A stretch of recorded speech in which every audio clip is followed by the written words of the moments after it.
Oui, mes chers amis, vous écoutez votre radio ici maintenant sur 95.2 FM. N'oubliez pas que vous avez la parole, vous pouvez intervenir quand vous voulez.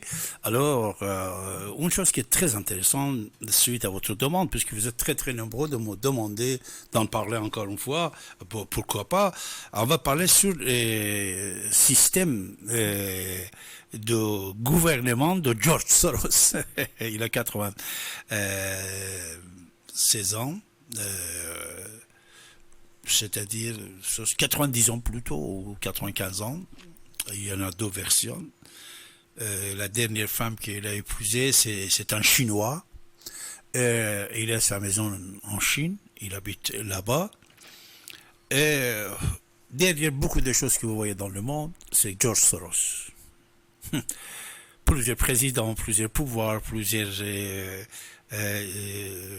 organisations internationales ou humanistes ou tribunal de droits de l'homme en Europe, et tout ça c'est géré par le système de Open Society de George Soros. Une chose qui est très importante et intéressante à vous dire, c'est que George Soros, il est le seul philosophe dans le monde. Parce que vous savez, lui-même, je vous ai déjà diffusé, il dit qu'il est spéculateur de bourse, philosophe et philanthrope. C'est trois qualités qu'il a, trois business qu'il a, trois titres qu'il a. Alors, lui-même, il dit qu'il est philosophe, et vous savez, c'est un penseur. Depuis 50 ans, il a fait énormément de livres que peut-être vous n'avez jamais lus, mais il y a énormément de gens qui ont lu ces livres. Ancien élève de Popper, après lui-même, et il est le seul philosophe dans le monde. Vous savez que dans le monde, on avait énormément de philosophes. Zarathustra, avant lui c'est Mitra, après vous avez Aristote, Platon, Pythagore, et tous ces grands philosophes du monde qui croyaient en Zarathustra. En plus, tous ces gens-là, des grands philosophes, ils croyaient en Zarathustra. Après, vous avez des gens modernes comme Marx, Karl Marx, Heidegger, Hegel. C'est vrai que Marx aussi, après sa mort, on a réussi de faire un marxisme dans une partie du monde, maoïste, ou une partie du monde, Trotsky, des petites choses. Mais seul philosophe qui a conquéri le monde, qui a pris énormément de pouvoir dans le monde, c'est George Soros. C'est quelqu'un qui a réussi à établir ses idées proposées dans plusieurs pays, plus de 130 pays. C'est très important ça. Et le moment qu'il a fait ça, c'était le moment décisif dans le fond de ses idées. Le fond de ces idées n'est pas ni droite, ni gauche, ni centre, ni Dieu, ni diable. Mais tout ça, il est ensemble. Il a la totalité de tout ça. C'est pour ça dans ce monde-là. Mais tout ça, c'est pour le but de gagner de l'argent, comme lui-même il a dit. Make money. Et il a réussi. À ce sujet, on peut parler plusieurs minutes, plusieurs heures. Mais n'oubliez pas, George Soros, qu'actuellement Alexander, il a succédé à lui, il gère les affaires, mais toujours il est présent avec l'âge qu'il a.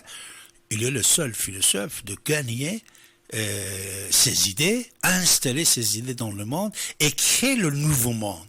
Ce nouveau monde que vous le voyez aujourd'hui, que depuis l'an 2020 on est en train de parler pour vous, le nouveau monde, le créateur, le Dieu et le diable de ce monde, c'est George Soros. On ne parle pas sur TF1 de George Soros. Hein. Sur France Info, on ne vous parle pas de George Soros. Hein. On ne parle pas de vous. Mais c'est lui, il avait déjà préparé, que ce soit dans le cinéma, artistes, droits de l'homme, finances, les guerres. Il était toujours présent, son financement de ses idées, et il a réussi à faire enrichir les gens qui étaient zéro. Aujourd'hui, on parle de Jeff Bezos. Jeff Bezos, c'était quelqu'un qui travaillait dans son garage. Lui-même, il emballait des livres. Lui-même, il ramenait à la poste pour le poster. Amazon qui vendait les livres dans les années 90. Tout ça. Mais tout d'un coup, il devient tellement célèbre. C'est grâce à l'argent de George Soros qu'il devient associé. Maintenant, c'est le patron. C'est vrai que George Soros, mais Bezos aussi. Comme Facebook, qui sont en guerre concernant Donald Trump, comme Bill Gates, Microsoft, comme plusieurs d'autres trucs internationaux. Mais le seul ennemi qu'il a actuellement, à part de petits présidents de certains petits pays, comme Hongrie et tout ça, tout ça c'est trop petit, hein. On ne peut pas... c'est seulement Donald Trump qui est face à lui.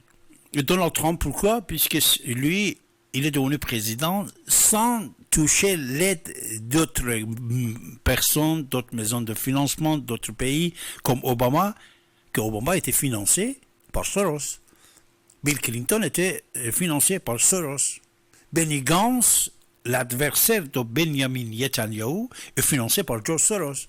C'est pour ça que Soros, il est ennemi de Benjamin Netanyahu. Il est contre lui. Il est contre Trump. Ils sont en guerre ensemble. Et voilà. Et voilà. Je crois que déjà ça va, hein. Vous allez faire vos recherches vous-même et vous allez venir ici témoigner de ce que vous allez apprendre, mes chers amis.